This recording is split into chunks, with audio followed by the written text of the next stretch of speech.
sa GMA Telebabad ang pinakabagong primetime soap na Ang Dalawang Mrs. Real. Sa press launch pa lang humanga na ang mga dumalo dahil sa power cast nito. Narito ang report. May temang wedding ang ginanap na press con kagabi ng upcoming drama series na Ang Dalawang Mrs. Real. Pabonggahan sa kanilang suot na gown at barong ang buong cast na nagsilbing wedding entourage. At syempre, ang pinakainabangan ay ang paglabas ng groom na si Dingdong Dantes at ang dalawang bride na sina Lovie Poe at Diamond Star na si Maricel Soriano bilang Dalawang Mrs. Real. Matapos rumampas sa stage, masayang nakipagkulitan si Maricel sa media. Dito agad inintriga ang Diamond Star kung payag ba siyang may kahati sa pag-ibig sa tunay na buhay.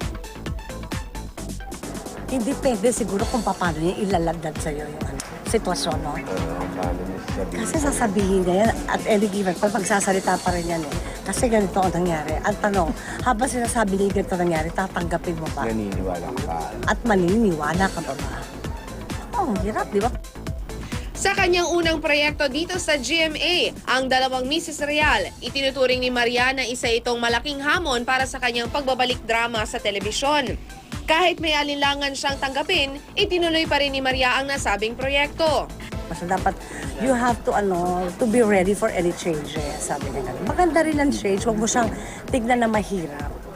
Na mahirap gawin, mahirap trabahuin, hindi.